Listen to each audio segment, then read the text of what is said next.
Previously, on the practice. Dad! The principal says he got a phone tip from a parent. Something about you dealing? Wasn't dealing, that's a lie. Were they your drugs? No. Then why were they in your locker? I don't know, maybe I was set up. Do you like my clock? It has a tiny camera in it. A nanny cam. 2 nights ago, I come home, and I find this. I'll meet him at 4:30. He's gonna give me 8 bags. But what if I get busted? My dad says if you get caught, never admit to anything, even to your lawyer, because they'll be stuck with whatever you tell them. Who gave you the drugs? Goes by Robbie G. I don't know his full name. Robbie G. You know him? He might work for a client of mine. I'm not sure. That's nice. Father and son. Both work for the same guy. I told my lawyer I could handle this, but I forgot to ask whether I needed witnesses to do this. To do what? To serve you with this petition. Change child custody? I don't think you've been a positive influence in Kendall's life. I expect we'll do okay. No judge likes to cut off custody. But Eugene, we could be in for a real fight here. I know. She hired Solomon Tagger. Where she got the money to do that, I don't know. What I do know is this guy doesn't fool around. If I have to get ugly, you have to let me. I don't want you tearing her up, Bobby. At the end of the day, she's still my son's mother. And at the end of the day, we want you to still be his father. Dad? Kendall, what are you doing here? I just came. I took the tea. Your mother know? No.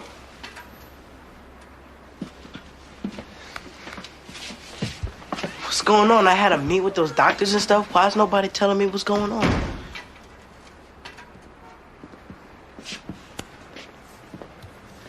Your, mother thinks, your getting involved with drugs has something to do with my influence. And she thinks it would be best if you didn't spend time with me. Ever? Just for a while. But you're my dad. It isn't about that. It's...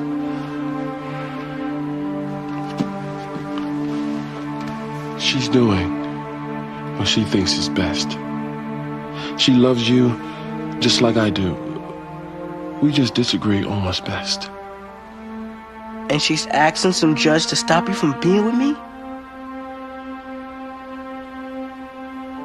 Something like that, yeah. First, The guardian ad litem, Tanya Morrison. She takes a strong position. She's tough. Who's the judge? Bender, come on!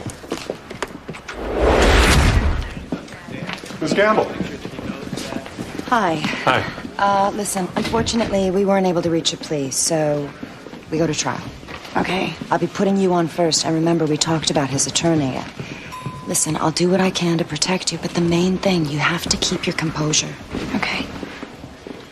You won't let her get brutalized up there. This attorney's tough. He's known for trying anything. She's going to be attacked, isn't she? Well, defendants get the right to confront their accusers, Mr. Hayes, and this one will. Kendall has an above-average IQ, but he appears to be lacking some moral sensibility with regard to his behavior. What do you mean, Doctor? With the drug arrest, he focuses on the illegal search rather than his own bad acts. And in lying to his parents about it afterwards, he focuses on how his denial skirted the truth. Come on, Doctor. Growing up, my children threw every excuse imaginable at me. Isn't that just being a kid? The normal kid understands when he's done something wrong and uses the excuse as a way to escape punishment. With Kendall, it's almost as if he believes the excuse nullifies the bad act, and therein lies the problem. To what do you attribute Kendall's behavior? There could be a lot of factors, but I do believe a significant one derives from contact with his father. He's a bad role model? I'm not saying that. Likely he's a great role model. I'm saying that contact with him is having a negative influence. A good model with a bad influence? Mr. Young is a criminal defense attorney. I certainly don't have all the answers, but I know that Kendall is somehow processing right and wrong through his father's eyes. And it's resulting in a blurring of the lines for him. how many hours total did you spend with Kendall? About 6.5. And in 6.5 hours, you find that Eugene Young is a bad influence on his son? Yes. Because he's a criminal defense attorney? Because of the emotional and behavioral impact he's had on his son. Because he's a criminal defense attorney? Mr. Young faces tough moral choices. Maybe he has a handle on it, and maybe he doesn't. You say Mr. Young faces tough moral choices. Do you have any evidence of Mr. Young acting amorally? Well, I think defending somebody accused of murder is perhaps... It's immoral for a criminal defense attorney to represent murder defendants? I'm talking about how it impacts on a child. It's your opinion that children can't process... Your Honor, he's not letting the witness finish. I agree. Let her complete her response, Mr. Donald. Of course, every defendant deserves representation. Most 11-year-olds can appreciate this. I'm speaking as to what's going on with Kendall. Thank you, Doctor, but how... I still haven't finished. By defending these people, the drug dealers, the people that use drugs, Kendall sees an implied endorsement of them. Dad says these people are okay. Dad says what these people did wasn't so bad. Dad says it's the police who are at fault. These are the things this kid is processing. It's not coming from his mother. Thank you for taking the time. Sure. I'm going to have Lucy take notes if you don't mind. Sure. Well, as I said on the phone, I'm a practicing child psychologist, and I was recently discharged from my job for grounds I believe to be illegal. And what were the grounds? I developed a condition in my eyes, which they cited as cause. What kind of condition? It affects the muscles and, well, as you can see, I'm rather cross-eyed.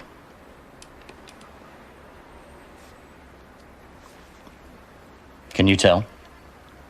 Well, since you mention it. And this is why they fired you? Yes. It's a bilateral nerve palsy. I got it from a head trauma.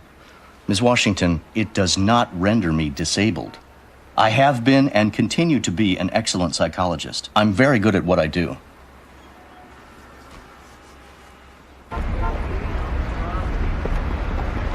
I spent most of the afternoon walking around window shopping, then I walked to my car. And what happened? As I started to pull out, that man, he jumped in the passenger side. What did you do? I tried to jump out my side, but he grabbed my wrist so I couldn't get out. What happened then? He pulled a knife out of his jacket and pressed it against my neck really hard. Tell me, what was going through your mind? Fear. I was thinking, if he had just wanted the car, he would have let me jump out. I thought he was going to hurt me. What happened next? I started talking. You started talking? Yes. I started telling him about myself. I thought maybe if he knew something about me, he wouldn't want to kill me. Why did you think that? I read that one strategy with an attacker is try to humanize yourself with them so they won't kill you. And it worked? Yeah, I guess so, because he told me to get out, which I did, and then he drove away. Any bruises on your wrist or your neck? I don't think so. You never went to a hospital? No. Can anybody account for your whereabouts that afternoon when you say you were window shopping? Not that I know of. I was by myself. Did you also kiss Randy Strunk? Excuse me? The truth is, you met Randy, you had consensual sex with him, and then you loaned him your car. Isn't that what happened? Are you crazy? You would never sleep with someone you just met? Objection! It's a fair question. Sidebar, Your Honor.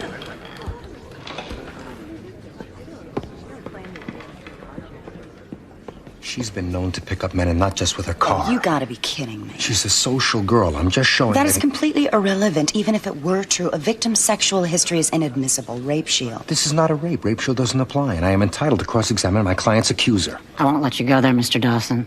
You don't know this woman, Judge. She's a real... Problem is, counsel, I know you. You're not going there. He's a good man and, in my opinion, a very good father. Well, then why are we here? We're here because of the world he lives in. My ex-husband fights for bad people. My son attributes some idealism to this world. The influence scares me. He's begun to deal drugs with a sense of pride even, a pride that he gets from his dad. Objecting that? It would be one thing if he came home wanting to defend criminals. But to identify with them as role models, this is beginning to happen. Have you talked to your ex-husband about this?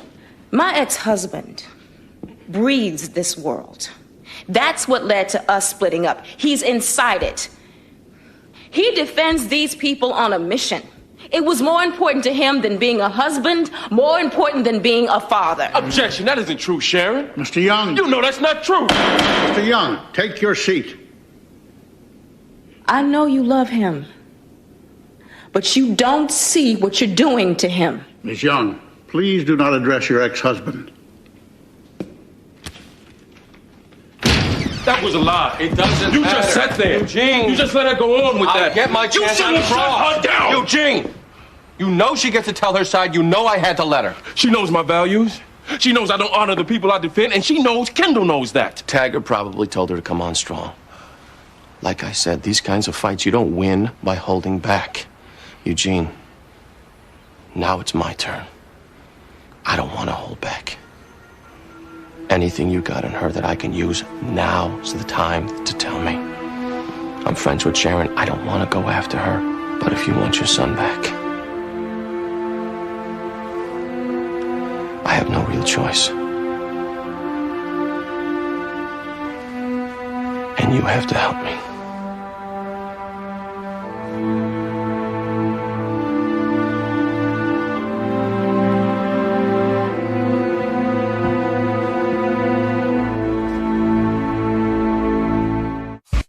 How long was it? From the time Randy allegedly got in the car to the time you got out? It seemed like forever, but it was probably no more than a couple minutes. So, you only had a couple of minutes to reveal the personal details that you hoped would spare your life. Yes. And the details that you chose to reveal were, of course, the ones that you thought would generate the most sympathy.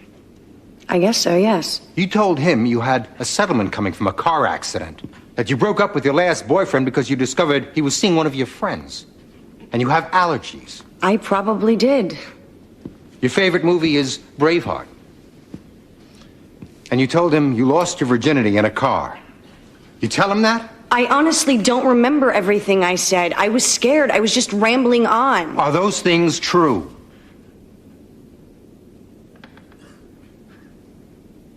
If you're not sure, we can always verify them with your insurance company, your friends, your doctor. A lot of it is true. I was trying to talk to him about my life, make him feel like he knew me. What I did was fax a demand letter, plus a draft of a motion for injunctive relief, which we can bring before a judge at any time. It did succeed in getting their attention. Which means... Dr. Farabee, your boss, and his lawyer are coming for a meeting. I suspect they could be offering to modify your severance. Well, that isn't what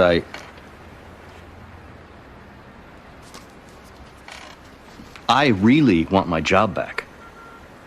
Okay, then. I'll take the shot. Thank you, Ms. Washington. Okay, I'll call you right after the meeting. I saw you snickering. I wasn't laughing. Palsy, Jimmy, real funny. You're the one with the primary physical custody right now, aren't you, Sharon? Yes. You're the one spending the most time with Kendall. Possible you share some blame for his problems, or is that just impossible? I lived with Eugene for 9 years. I know where the blame goes. Plan B, I know that too. Plan B? What's that got to do with Eugene's parenting? It's got to do with Kendall always bragging that his dad can get anybody off. He's a bad parent for the way he defends his clients? He's a bad influence when it comes to teaching him accountability. What about you as a primary caretaker refusing to accept any responsibility? What message on accountability does that send? I'm accepting responsibility to set my son's life back on course. I'm taking the steps necessary to see that he's raised with the right values. So, your concern in all this is that Kendall learned the right values. Yes. And you don't think that Eugene is teaching those values to Kendall? No, I don't. And values, that's one of the reasons you got divorced, your difference of opinion on values.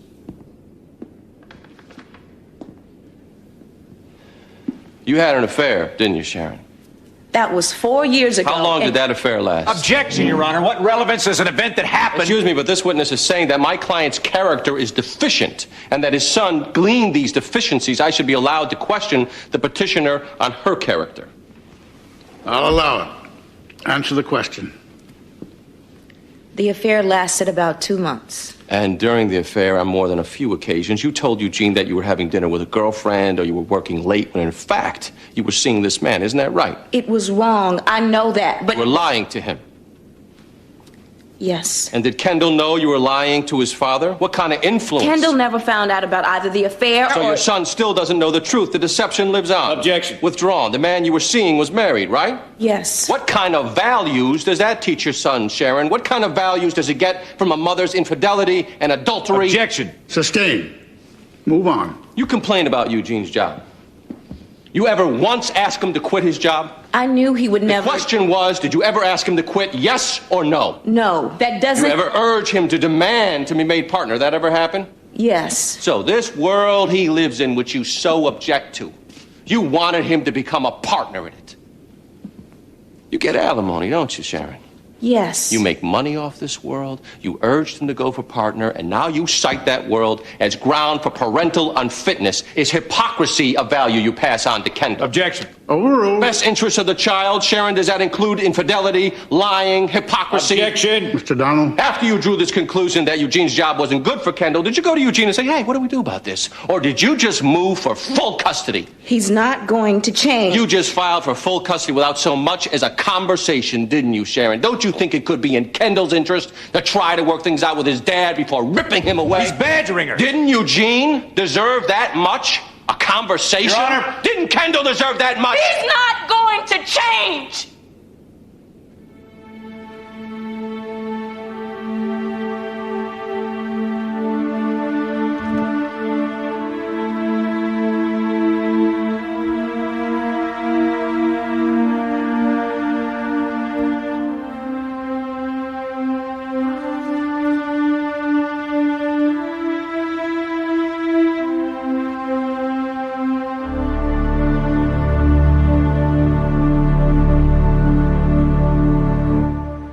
I love Jerry, and he's a good psychologist.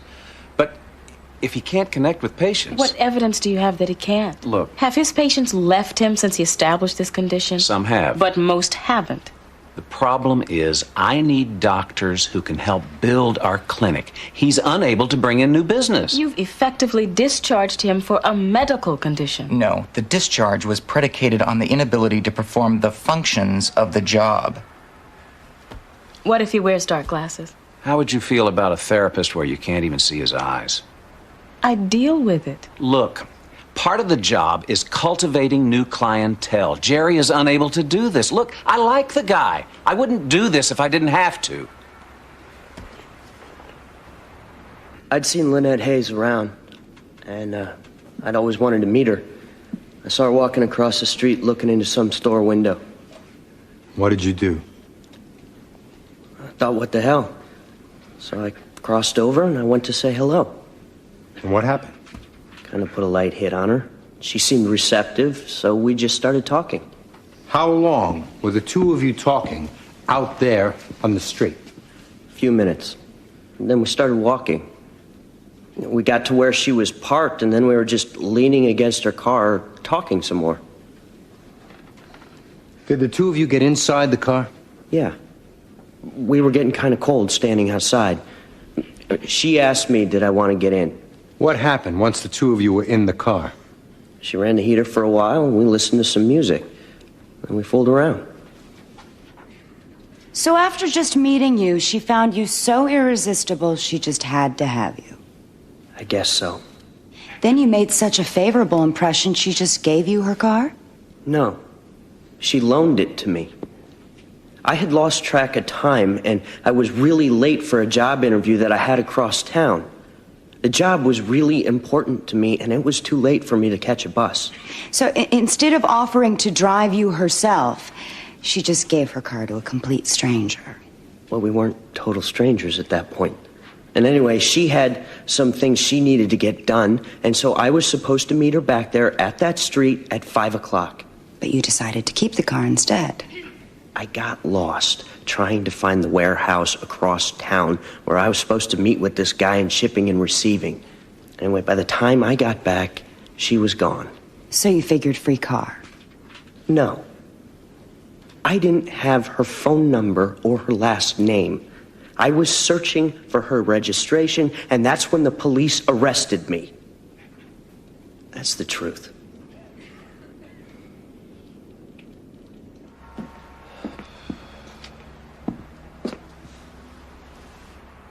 Still love me?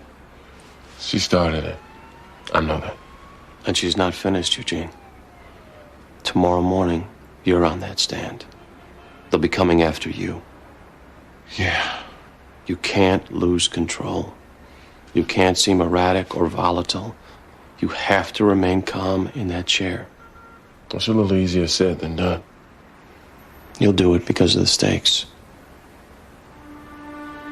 You'll do it. I can't figure how this happened. Custody battles, divorce. I know how it can turn into runaway hate, but Sharon and me, we get along. We still love each other. No, we both love Kendall. How'd this happen?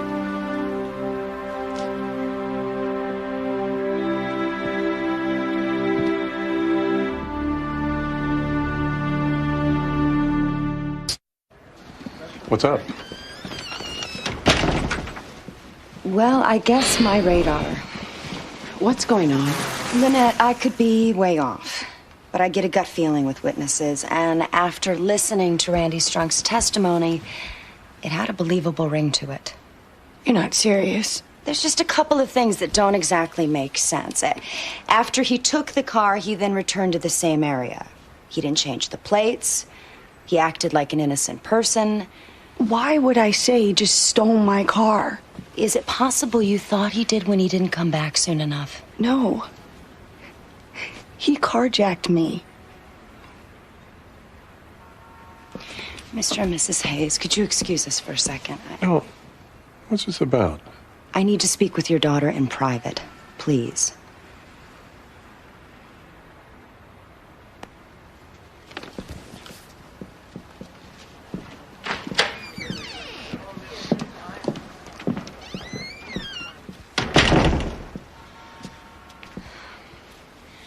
Lynette, if you are making this up, a man is facing jail. I'm not making this up. He carjacked you. Yes.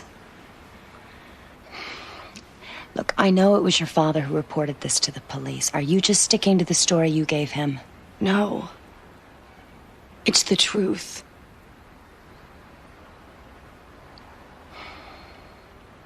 If anything, Kendall needs to spend more time with me, not less. How did Kendall get those drugs? He got them from someone who works for a former client of mine. It was an unfortunate coincidence. Did you ever introduce Kendall to this former client of yours? Of course not. Have you ever in any way conveyed to Kendall that it was okay to take or sell drugs? No. Why do you think your ex-wife blames you for Kendall's problems? Sharon has always had ideological problems with my job. I think when this arrest happened, it hit a lot of nerves and fears. I also think she blames the failure of our marriage on my job. And she's reliving a lot of that anger, I guess. Can you understand that? I can understand her fear. When Kendall got arrested, I was afraid too. I also got angry. But I do not understand her punishing me. And I certainly don't understand her punishing Kendall. And that's what you're doing, Sharon. Your son got arrested for possessing drugs that he bought off of one of your clients. That was a coincidence, as I said. Your lawyer, Ms. Front, she was recently arrested on drug charges herself, wasn't she? Those charges were dismissed. She was set up by the police. That's exactly what Kendall said when you asked him how the drugs ended up in his locker, isn't it? Except in Eleanor's case, it was true. A client dropped a bag of what was thought to be drugs on Ms. Frutt's desk. That's right. And when asked who the drugs belonged to, Ms. Frutt responded, I don't know, didn't she? Yes. But she knew where the drugs came from, didn't she? As lawyers, we have a duty not to betray our So clients. Ms. Frutt did the right thing by lying. In that context, it wasn't lying. It was telling the truth? No. Which was it? It was protecting our client, which, as you well know, we have an ethical obligation to do. Yes. Did you sit down and explain that to your son, Mr. Young? Kendall knows about our duties. I'm not talking in general. I'm referring to that specific occasion after he witnessed Eleanor Frutt lying to the police. Did you sit down and explain the situation to him?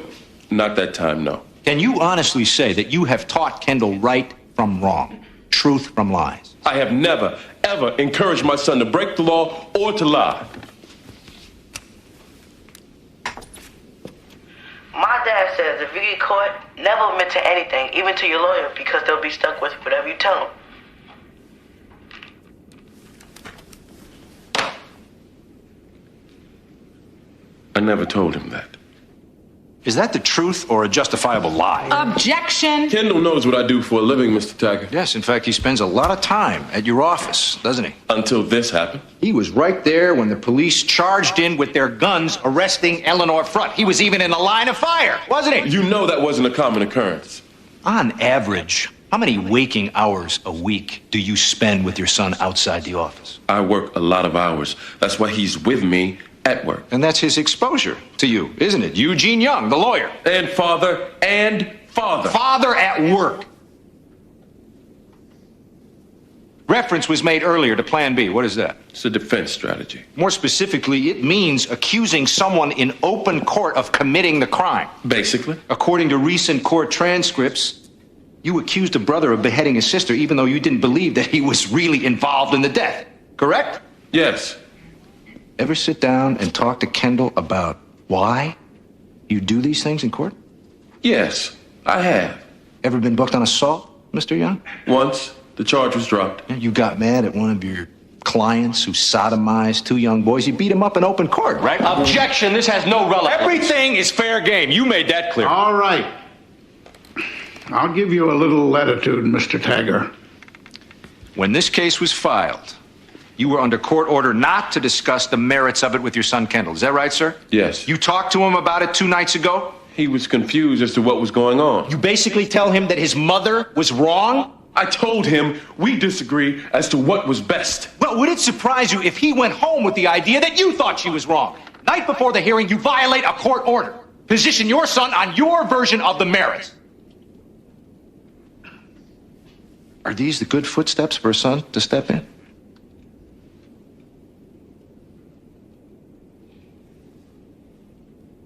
He's being fired for a medical condition that's contrary to law. He's being terminated for an inability to perform the functions. Appearance is not a function. He has 6 nerve palsy brought on by a head trauma, and there's no... Look, I don't know much about psychology, counsel, but I do suspect that if I were to go see a therapist to unearth my troubles, it wouldn't help to have him look back at me cross-eyed. And that is bigotry. So he looks different in a time... Step up here, Mr. Pyle.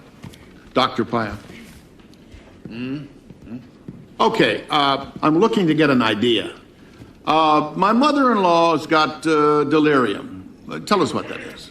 Delirium is basically a disturbance of consciousness. It can affect cognition, often manifested by a reduced clarity of awareness of the environment. It can cause focus problems. Attention deficit problems are common.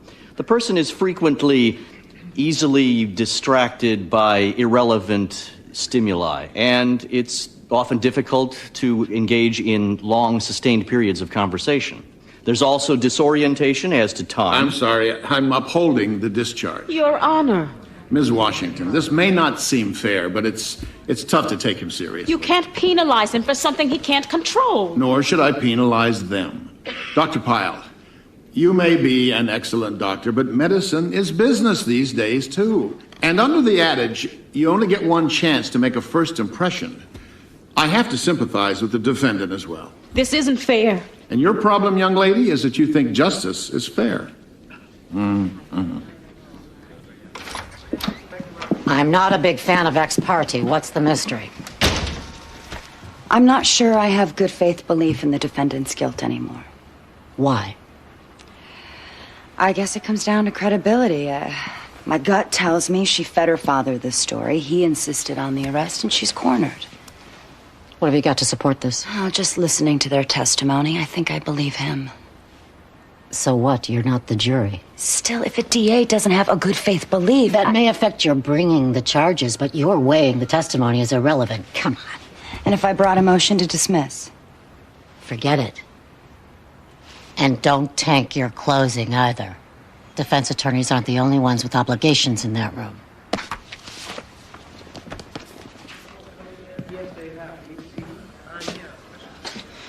Why'd you do this, Sharon? Here you go, disobeying another court order. We're not supposed to talk about this outside.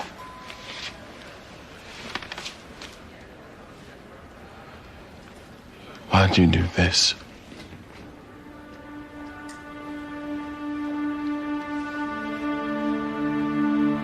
I know you love him. But I also know I'm losing him.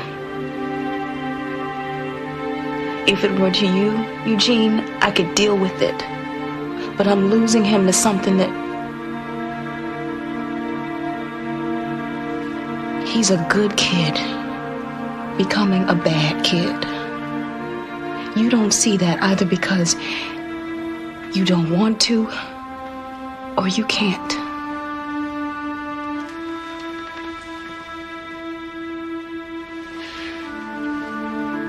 Do you really think he's better?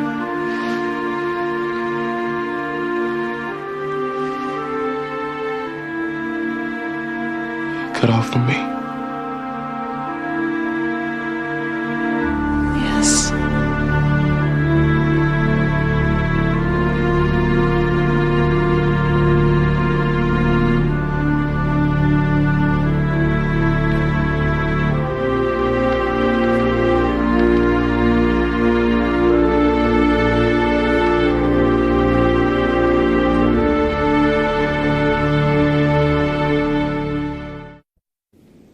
This isn't about who's a better person or who loves Kendall more. It's what's in the boy's best interests. We've listened to the guardian ad litem, somebody who is neutral, linking Kendall's problems to his contact with his father, a boy losing an ability to distinguish right from wrong. We all saw that tape. An 11-year-old boy versed on the how-tos of drug dealing. Who in this room wasn't horrified? Eugene Young was sued for intentional infliction of emotional distress when in open court he accused a brother of killing his own sister, an allegation he admittedly didn't really believe.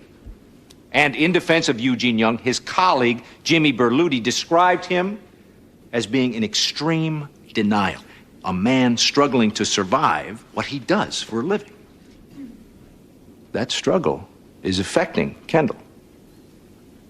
We're not asking for punishment or that it be permanent, but for now, we have to follow Dr. Morrison's recommendation and appoint Sharon Young as full custodian. In the end, it's not about a mother or a father. It's about the welfare of an 11-year-old boy who very clearly needs help.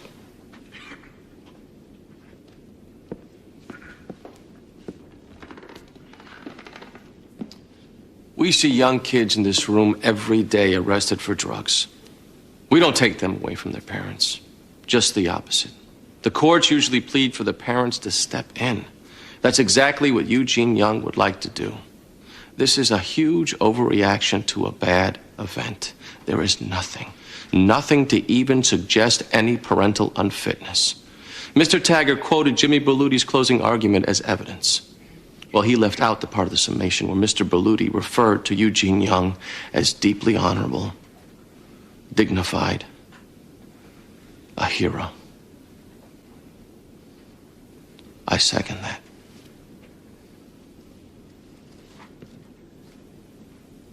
So do you, Sharon. There is nobody who's walked through these doors with more honor, more dignity, and morality than the man sitting over there.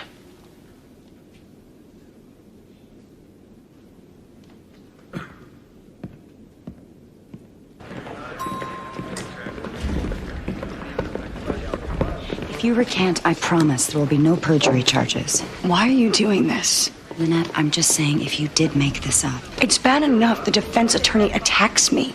Now the DA goes after me too. He carjacked me. He did. Randy's drunk. Well, he's got to be the luckiest man in the world. He meets a very attractive woman who, even though she's a complete stranger, just can't help herself and agrees to fool around with him in her car. Then, well, she generously gifts him with her car. That happens every day, doesn't it? Randy isn't lucky, ladies and gentlemen. He's just careful.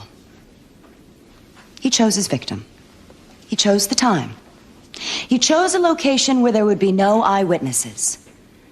Randy chose every single detail of the attack to work to his advantage. And after he got caught, he, along with his attorney, chose the strategy of putting the victim on trial. He said, she said equals reasonable doubt. Go ahead. Put him back out there. Just don't forget to lock your car doors. My definition of the luckiest man in the world wouldn't be an innocent man convicted for a crime he didn't do. Here's a flash. Sometimes the defendant actually is the victim of false charges. Maybe she thought he stood her up, or duped her, or maybe wasn't really coming back with her car. I don't know what was in her mind when she told her father what happened. But she wasn't carjacked. No bruises, no physical signs of anything violent. She wasn't carjacked. This case reminds me of a question we used to have on tests in school when I was growing up. Orange, apple, pear, hammer. Which one doesn't fit? Here, according to Lynette Hayes, we have an attacker with a knife who took her car, who also happens to know about her past relationship with an ex-boyfriend, among other things. These are things you tell someone you have a personal relationship with, however brief, not an attacker. Something doesn't fit.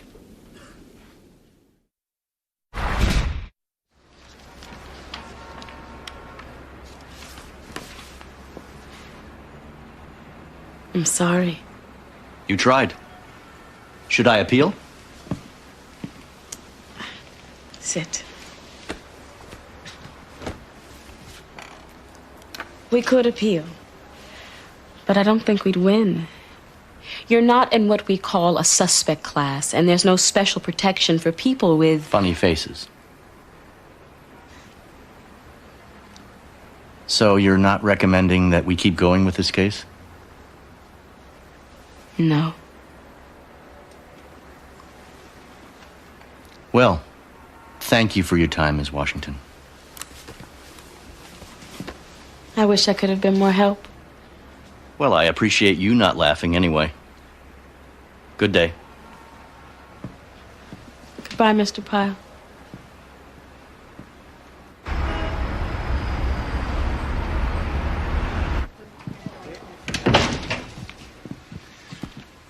Between all of the back and forth, the one piece of evidence that stands out most is that you didn't try. The boy was arrested, court papers were filed. The fact that you didn't first try, Ms. Young, to work something out, that tells me that you were leading with fear and anger, not necessarily Kendall's interests. That isn't true. Well, I'm not satisfied that you've exhausted every possible remedy. Taking away a boy's father, that's severe enough not to be the first course of action. So I'm ordering you both to try again. If you fail, try again. Then maybe come to me.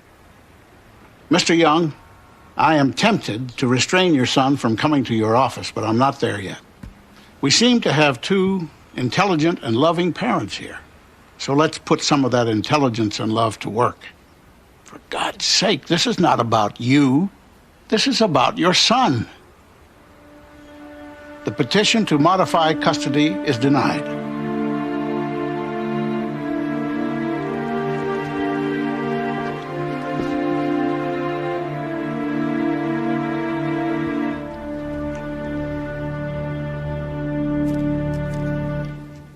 Will the defendant please rise?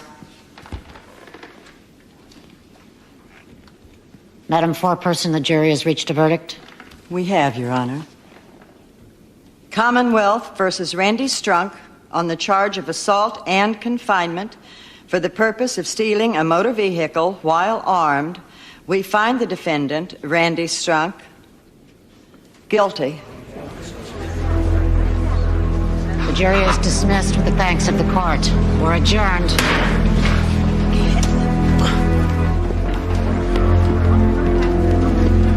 Good job. Thank you.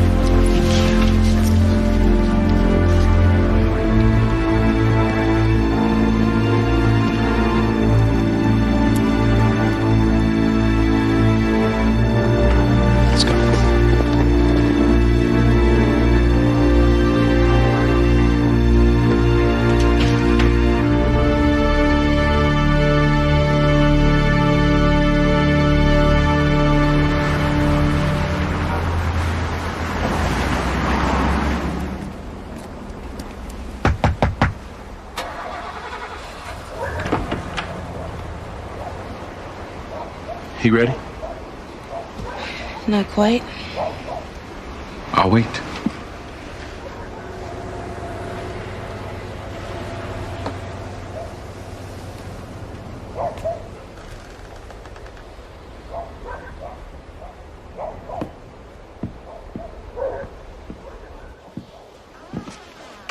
Hey, Dad. Hey. Just be a couple minutes. Right, almost done. How many tablespoons of water does it take to fill a gallon container 3/4 full? Who'd use a tablespoon to fill a gallon's container? Somebody with too much time on his hands. How many tablespoons equal an ounce? 2. Okay, figure it out. 192. Good. Last one. This is conversion from feet to meters. Oh, man. Never mind. You go to Europe someday, somebody asks you a question, you answer in feet, they'll look at you like you're crazy. Because it'll be parish French, and I'm talking English. Never mind, let's just...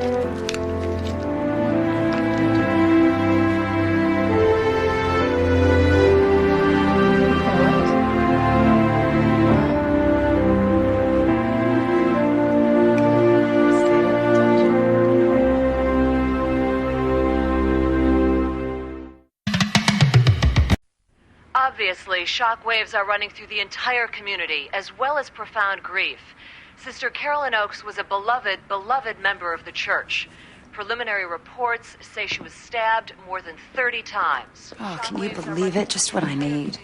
Helen, it's a compliment. High-profile case. You get the assignment. That's Too high profile. I don't need that kind of pressure. It makes my face break Police out. were actually responding to the calls of another kidnapping victim, Cynthia Simonson, when they found the nun's body in a closet.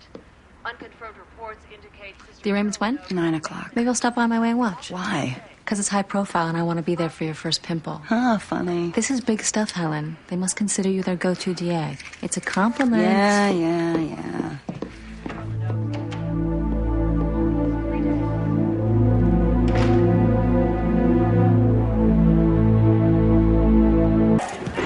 Case number 32654, Commonwealth versus Michael Kingston, murder in the first degree. Quiet down. I say quiet. Anybody who disrupts this room will be removed, possibly to a jail cell. I don't think you want to test me. Joseph Mapp, for the defendant, Your Honor. We'll waive reading. Helen Gamble for the Commonwealth. We'd obviously oppose bail. Okay, let's conference. We can set the trial date there.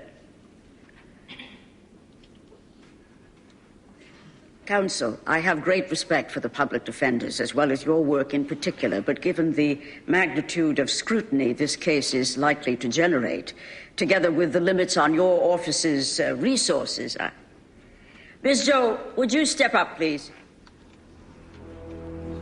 Ms. Joe, did you hear me? Would you please come forward?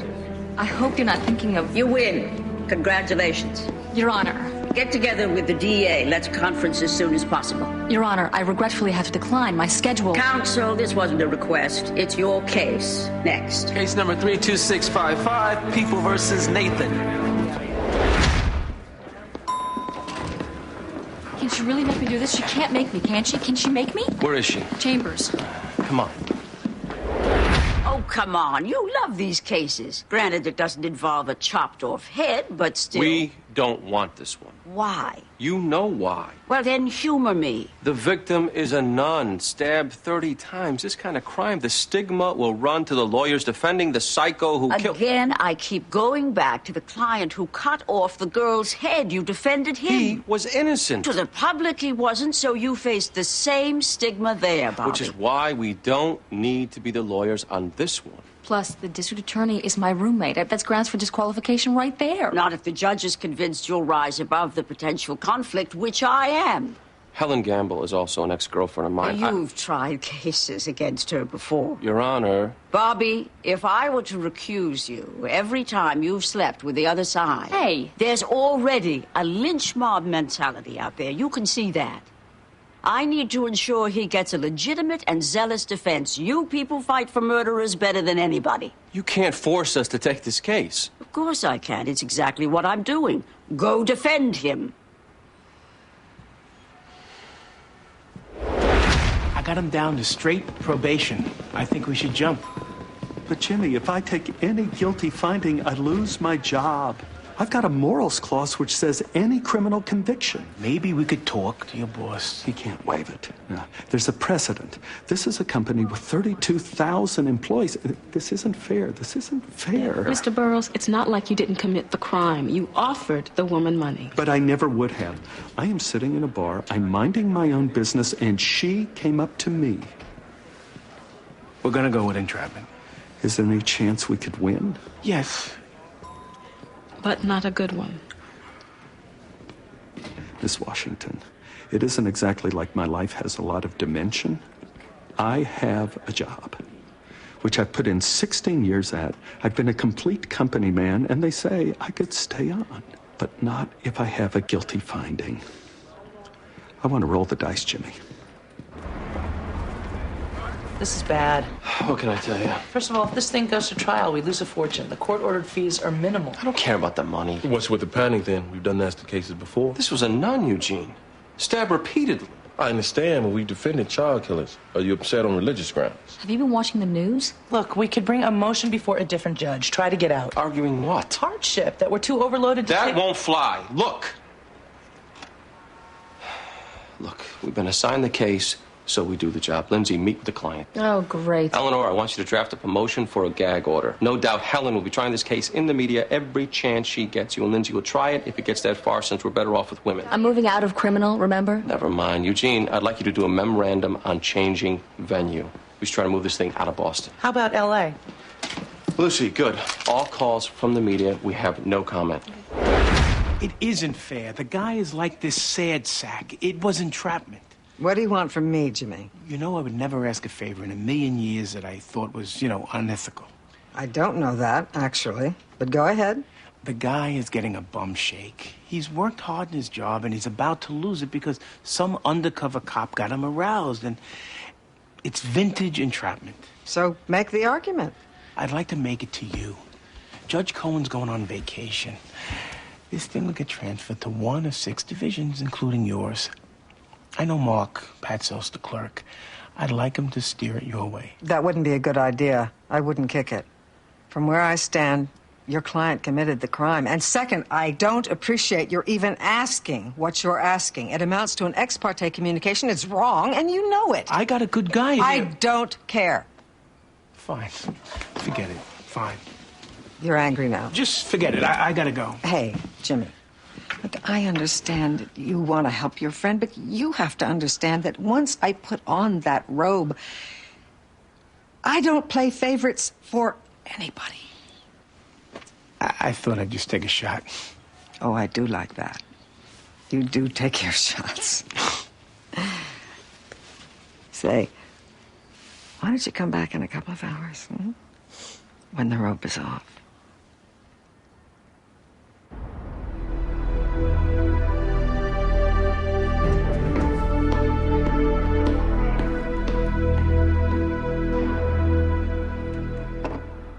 Hello, I'm Lindsay Dole.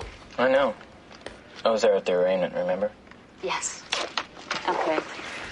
First off, attorney-client privilege. Anything you say obviously goes no further, Yes, so... but you don't want me to be too truthful in case I want to testify.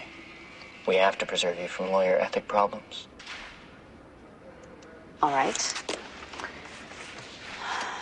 Any thoughts on how a sliced-up nun got in your apartment? I haven't a clue. How's that? This woman, Cynthia Simonson, who called the police, was she being held captive? Shouldn't you get to know a little bit about me first? I mean, I'm sure a nice person such as yourself has conflicts defending something so vile as me. I kind of stay emotionally neutral in my cases. So let's just stick with the facts of the case. Let's start with the underlying kidnap charge on the girl. I didn't kidnap her. She came back to my apartment, willingly. She just found herself locked in. And that would be false imprisonment, by the way. That's a distinction from kidnapping. This isn't your first case, is it? No, it isn't. Because you got a little virgin thing going on. Well, not that I don't like it. Look, Mr. Kingston, You're in jail right now either because you killed somebody or somebody else played you for the perfect dupe. Either way, I consider you pretty stupid. And if you think you're going to intimidate me somehow, we can just forget that because I really don't have the time. I'm representing you because a judge ordered me to, and I will defend you as best I can, but don't mistake my efforts for caring. You disgust me. The reason he even knew her is because she reached out to help him. How so? He would show up at the church sometimes, angry, despondent. One time, Carolyn approached him. That was the thing about Carolyn. She was there for everybody. Being there for him got her killed. 3 nights ago, she went to see him? Yes. She got a call from him, and he asked if she could come visit him at his apartment. She knew nothing about his criminal record. We told the police all this. I understand, but his lawyers are good, and they may take this to trial. I just don't want to be surprised by anything. For example, they might even claim that Michael Kingston and Sister Carolyn were having a physical relationship. What? Their job is to get him off. They're not beneath arguing anything. Carolyn wasn't having any physical relationship. If that's going to be their legal strategy, good luck to them. They got the wrong nun. She went there to help a man she thought was in need. Miss Gamble, you are going to put this man in jail, aren't you? Yes, I'm definitely going to do that.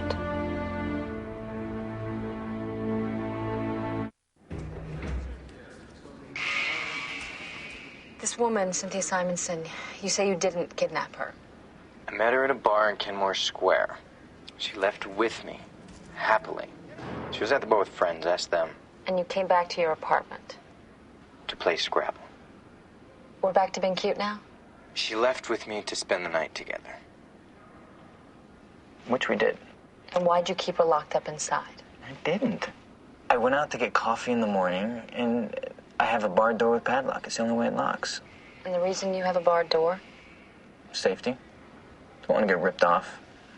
Plus, which I had a nun in my closet. I didn't want people popping in.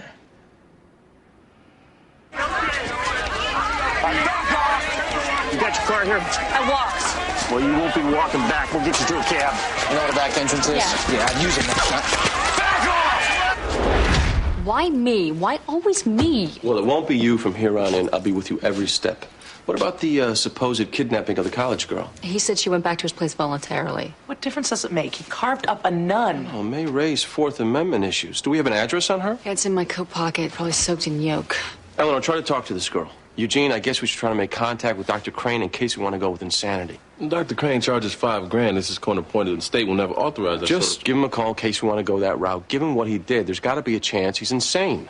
So we're going to the mat for this psycho. Do we have a choice?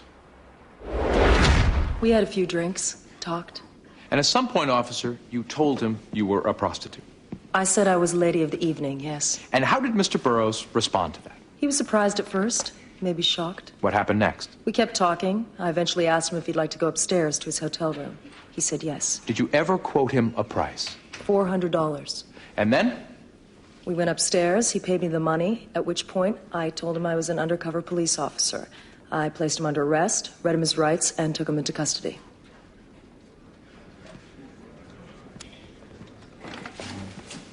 Why were you working this bar undercover? Mainly because high-priced call girls were. It was a problem. And this was an upscale hotel bar, right, officer? Yes. A lot of out-of-town business people frequented, including many law-abiding people, right? Yes. In fact, mostly law-abiding, wouldn't you say? Probably. And you weren't out to sting my client specifically, were you? No. In fact, you didn't even know who he was when you sat down. No, I didn't. And when you first sat down next to him, you told him you were an executive secretary. Isn't that right? Yes. How long were the two of you talking before you said you were a prostitute?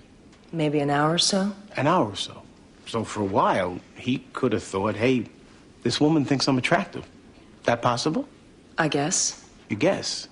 Well, in fact, that was the idea, wasn't it? I suppose it was. So before you told him that you worked for hire, you think it was possible he was already hoping maybe something could happen upstairs in his hotel room? I don't know what he was thinking. Did you feel, sitting there, he was physically attracted to you. Yes, I did. Your Honor, I'd like to see her as she was that night. Objection. There's no point. It certainly goes to our entrapment defense. I agree. The court will be adjourned for 1 hour. Life with parole, we both save ourselves a lot of aggravation. Are you out of your mind? He could have been out of his, Helen, in which case... There's no way I'm making any deal which allows this guy to see the street again. I understand the public outcry. It has nothing to do with public outcry.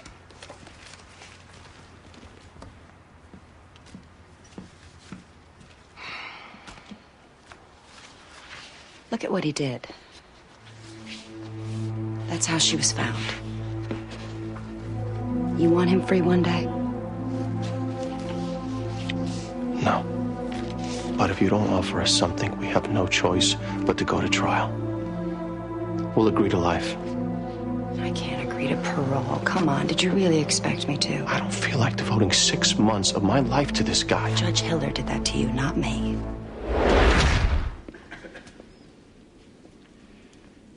Could you just walk over to the foreman, hold his hand? Objection. A woman like this touches you, it has an effect, Your Honor. Go ahead.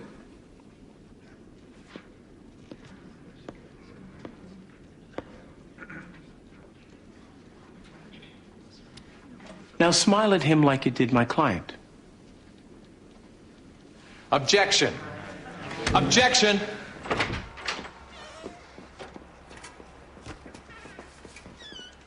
I really appreciate you coming in.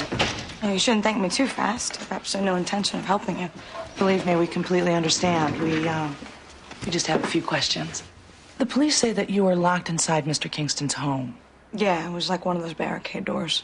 And you went there willingly, correct? Yeah, I spent the night. At what point did you decide that you were kidnapped? When I woke up, he was gone, and I couldn't get out. The door was padlocked. I called the police. I was panicked. And when they got there, you told them that there were guns in the closet? I told them that's what he told me.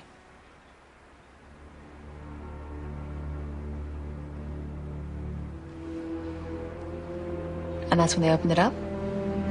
Yeah, that's the last thing I remember before passing out. When they opened the door, and I spent the night with him.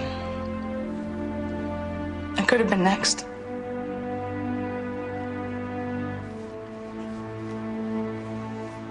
Good news or bad, depending on how you look at it. What? We got a shot at getting this case kicked. Excuse me? Fourth Amendment. Could be a bogus search. How do you figure they moved in on a kidnap? There was no kidnap here, Bobby. He was coming back to the place with donuts. The police didn't know that. Bobby, there was nothing exigent. The arresting officer is taking the stand tomorrow at the PC hearing. If he says what I think he's going to, our little nun killer could walk. Lindsay, there was a woman locked up inside his apartment and a chopped up nun. And I'm telling you, we might be able to suppress the chopped up nun. I don't really want to. You think I do? I paid the woman the money. I don't deny that. But I didn't go into the bar looking for a call girl. I sat down at the bar, I ordered a nightcap, then she sat down. Okay, but Mr. Burroughs, she didn't force you to hire her services. We were talking, getting along. You know, I should have known something was up. Pretty women never come up to me. Things were getting flirtatious. And I started thinking, hotel bar, I'm on the road, she says she's on the road, and my mind is going right to where a man's mind goes to in these situations. Which is where? My penis. Mr. Burroughs. I'm just being honest. I haven't slept with a woman in 4 years. I don't even go looking for it. I'm a realist. But now suddenly I'm thinking, this is a possibility. And then? Then she tells me she's a lady of the evening. And how did you respond? I was crushed. 1 minute I was thinking this beautiful woman was actually attracted to me. And then the next I come crashing back down to earth. But as we continue talking, I begin to realize why she's sitting there and smiling at me. And it occurs to me that this possibility that I've been so excited about, that still exists. And all of these little dreams I had been dreaming Well, suddenly $400 seemed cheap, and I said yes. She got me as thirsty as she could. She led me to a trough, and then I get arrested because I wanted to drink. We were responding to a 911. When we got there, we found the girl behind the padlocked steel door. Then what happened? We cut through the door, freed the woman. She told us the suspect had guns or something in the closet. We opened the closet door, found the remains of the nun. After you cut through the front door to reach Miss Simonson, there was no real emergency, was there, officer? I suppose not. And did you feel Miss Simonson had the authority to give you permission to open the closet? Well... You knew it wasn't her home, right? And by the way, how did you open the closet? Crowbar. Your Honor, at this time, the defense asks that you suppress the entire contents of that closet.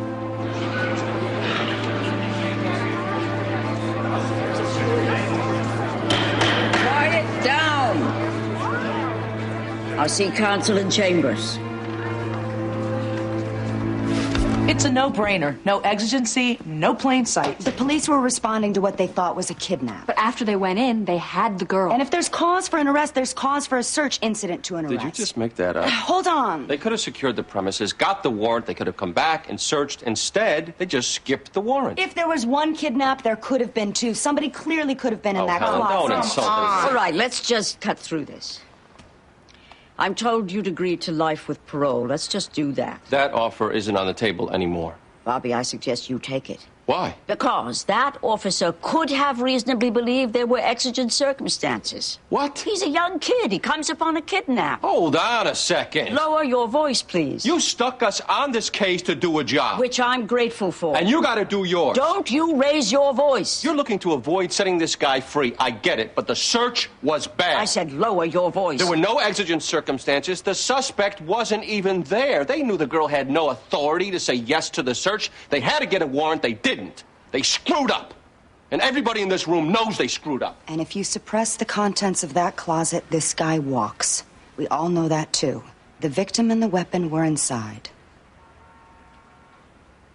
I'll hear oral arguments tomorrow. Why?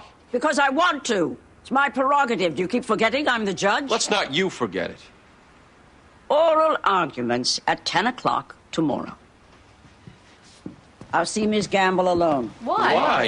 Hey, out!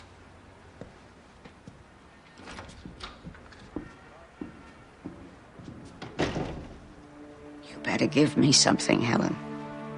I don't want to set him free any more than you want me to, but you better give me something because...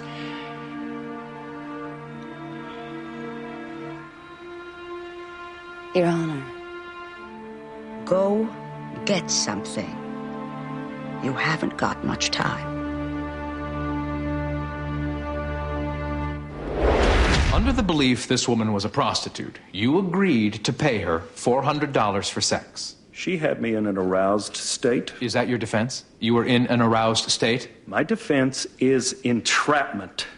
And this crime would never have happened if she hadn't come along. You agreed to pay her $400 for sex. Yes, Mr. Tisbury. They got me. Good for them. Your Honor, No, Jimmy, don't tell me to calm down. Now I'm angry. Now listen, I pay my taxes and this is what I get.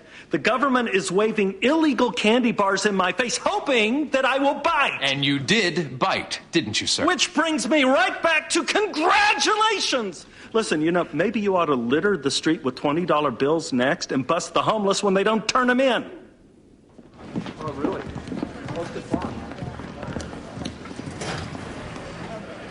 What the hell was that? I'm angry. Our chance is right on sympathy, and you just blew it. I don't care when I think about what they did. No, you did it. They maybe brought you to the trough, but you did drink, Clyde. I wanted to drink. I wanted to bite, but I didn't. Because you got arrested before you could. All right, Clyde, if we can still settle... No. You know something, Jimmy? I'm a weak person. I know that, but I never broke a damn law in my life. And you broke this one. They caused me to, and it just isn't fair. Anything and everything on search and seizure. Get on Westlaw. Check the Virginia case that threw out Miranda. Forget lunch, forget dinner. I need those citations by 7 o'clock. Go, go, go. Don't tell me. The officer screwed up, Mark. Now I'm screwed going in there. Helen, if he walks, this... He's going to walk, Mark, unless... Oh. Between now and 10 o'clock tomorrow morning, I have to find something.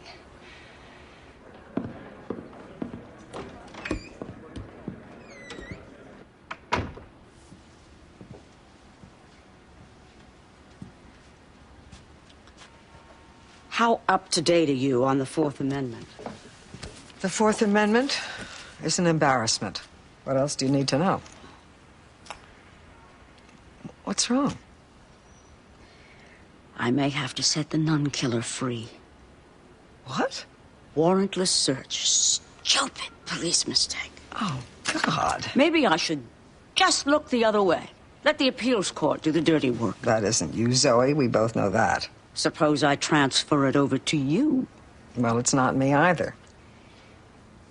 Besides which, I'm having a little thing with one of the lawyers at Bobby Donald's firm, so I'd have to recuse myself anyway. What? Oh, Jimmy Berluti. Little frolic.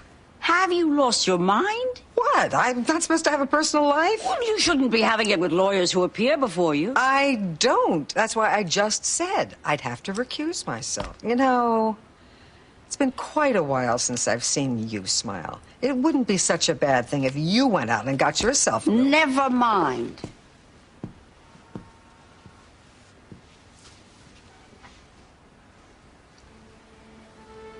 What am I going to do, Roberta? The man viciously killed a nun. I put him back out there. He'll no doubt kill somebody else. What about the kidnap charge? It won't stick. They arrested the guy coming back to the house with coffee. The phone in the apartment worked. She was free to make a call. Clearly she wasn't being kidnapped. What the hell am I going to do?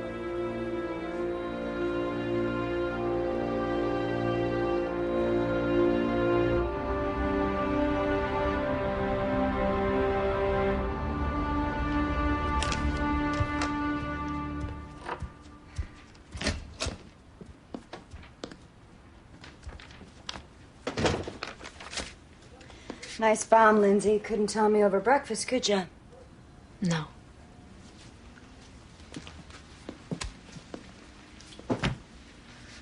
Sorry. You know, I realize you didn't want this case either, but still. What you do for a living, it's repulsive. And your little credo of just doing my job, it doesn't excuse it. Hold on a second, Helen. No, you hold on. It says something about a person's character, the kind of work that she would do. You're turning this personal? The fact that you could represent him, even under court order, and look at yourself in the mirror. I'm not going to listen to this. Oh, no, don't. It might kick up a little bit of a conscience. Oh, give me a break. No, Lindsay, the breaks go to people who kill nuns. And the police, because they're always innocent. The police try to catch criminals, Lindsay. They don't get three of them planted a knife in Eleanor's desk trying to frame her and George Vogelman. I'm not talking about that. I am. You know, you're crying about... This guy killed a nun. And if we could trust the police, then we wouldn't have all these search and seizure rules. Don't talk to me. Oh, don't turn this on me. If you were in my position, you'd do I would exactly never be in your position. Hey! Go to hell. You go to hell.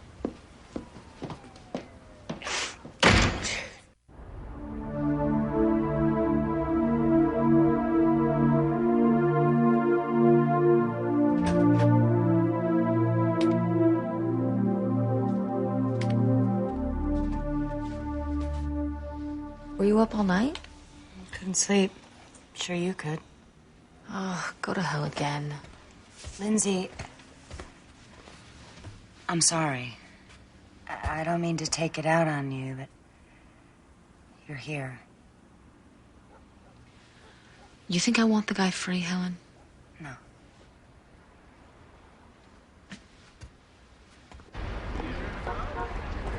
He hired her.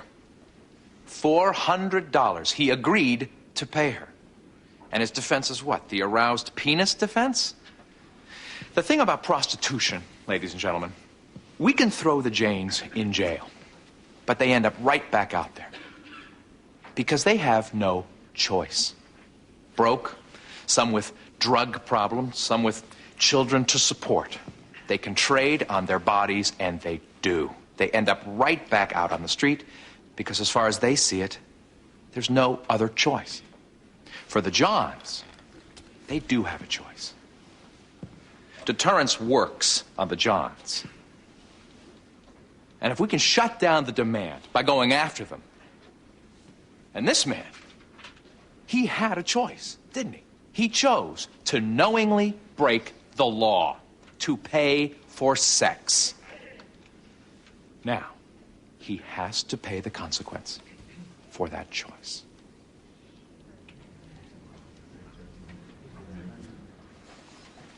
Entrapment. That's defined as when a person is lured into the commission of a crime that he has no predisposition to commit. And that's this case.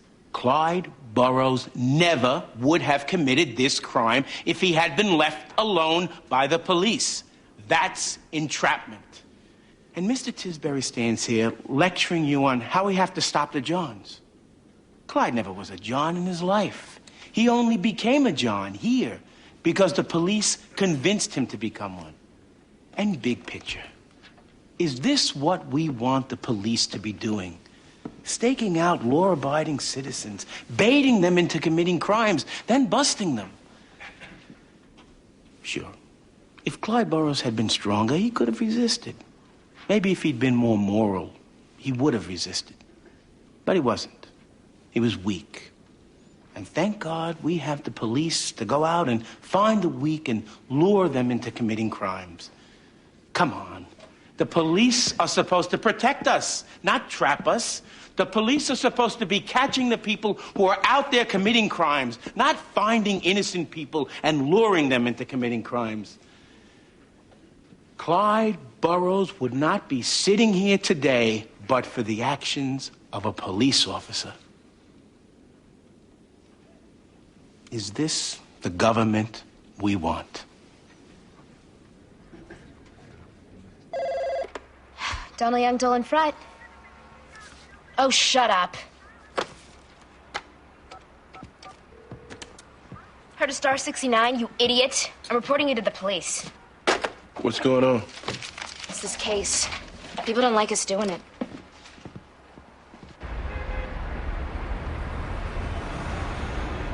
Absent exigent circumstances, the police cannot search without a warrant. They thought she was kidnapped. Which buys them entry. But once they had her, once the exigency was over, they had to get a warrant. There was no danger of losing evidence. They could have secured the premises. They can't even argue search incident to the arrest because the suspect was arrested outside the building.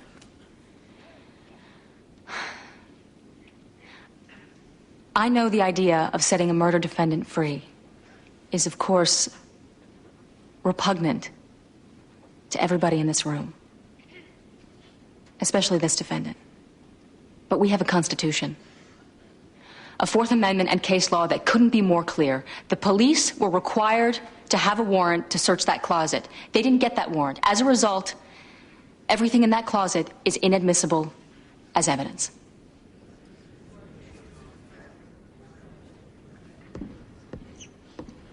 Ms. Gamble. Ms. Gamble?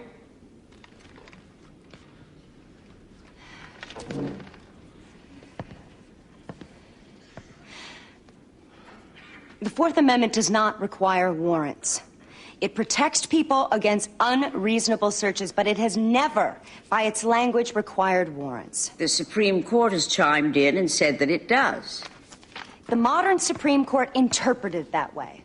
The language only requires reasonableness, and nowhere does the Fourth Amendment ever say that evidence obtained absent a warrant or even absent reasonableness be excluded. This exclusionary rule wasn't carved out by the courts until 1961. That means for 172 years, the Fourth Amendment did just fine without excluding evidence. The courts decided to impose that sanction. The courts decided that that would be the best way to remedy police misconduct. Now we've stretched it to remedy police mistakes. Innocent mistakes, which themselves are reasonable. If a convicted felon locks up a woman, if he tells her he has guns in his closet, reason says he's forfeited his right to privacy. Reason says those police officers should go in and investigate. Are you asking me to ignore the holdings of the Supreme Court? I'm asking you to recognize the absurdity of the exclusionary rule. I'm asking you to recognize how ridiculous it is to require 20-year-old police officers to understand the law when judges and lawyers can't. In this case, there was no misconduct by the officers. They rescued a woman who appeared to be kidnapped. They attempted to make sure the apartment was gun-free before the kidnapper returned. This is reasonable. That man sitting right over there stabbed a nun 30 times and cut her into pieces. He has a felony record.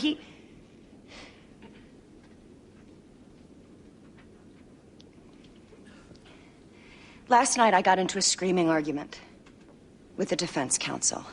She accused me of making this personal. It is personal. I take my job very personally, Your Honor. I like to come in here thinking the work I do counts for something. Just like those police officers. And when we see criminals get turned loose on technicalities that have nothing to do with merit or the Constitution was designed to protect the innocent, not the guilty.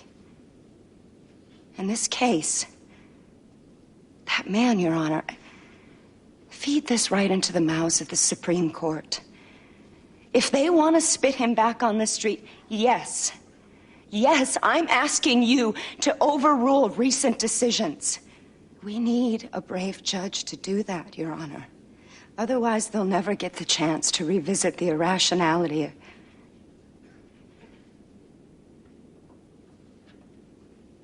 He killed a nun. He mutilated a nun and stuffed her into a closet. Fourth Amendment was never meant to protect this animal. I'm sorry. It's personal.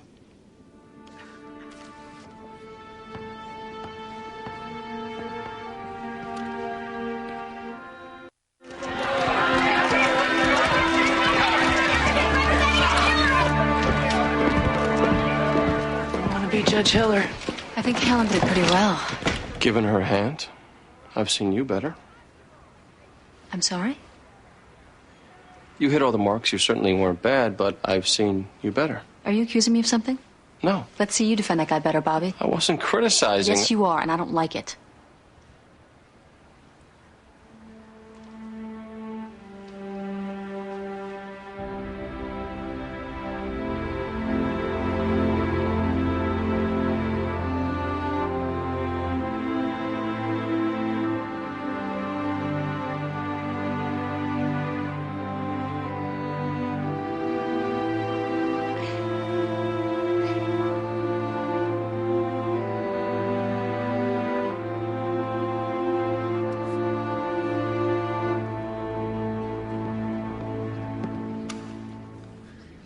Will the defendant please rise?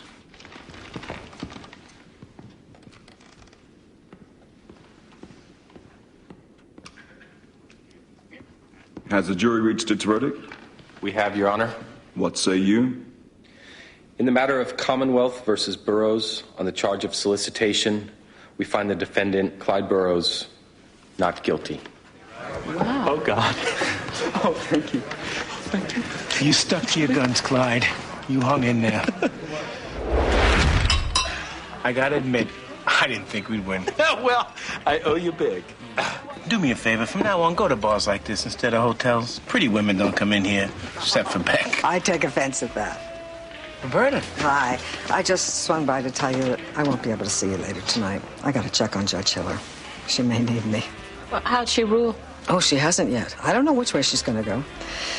So, can I please have a rain check for dinner? Sure. Oh, sure. Oh, she's made up her mind. I'm gonna go. I'll call you later.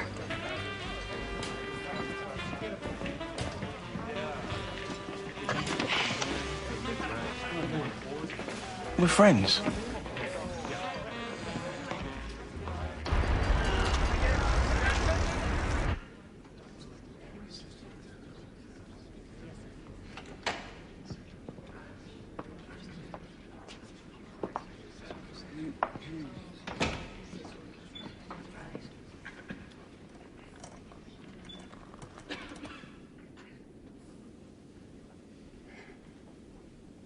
I agree with Ms. Gamble. There is nothing in the language of the Fourth Amendment that requires warrants. Nor is there anything that says illegally obtained evidence should be excluded. These rulings have been carved out by the courts in response to our distrust of the police. I also realize the courts are more than willing to adjust their thinking to the needs of the day.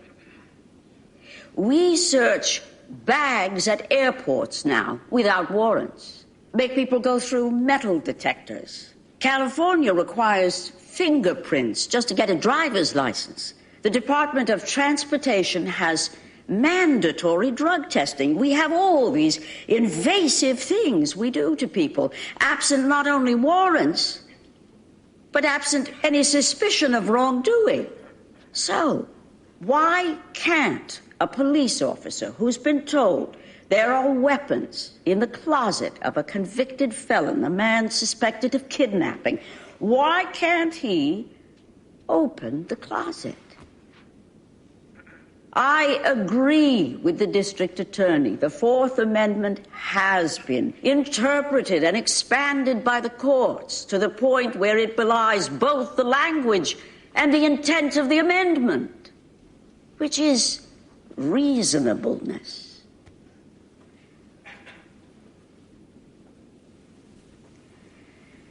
But I also know the Supreme Court rulings on search and seizure have set clear rules. And as much as I would love to be a renegade, our criminal justice system has no chance whatsoever once the judges themselves begin embracing judicial anarchy. The search of the closet was illegal. The contents are inadmissible. With the contents suppressed, I find no probable cause to hold the defendant. He is free to go.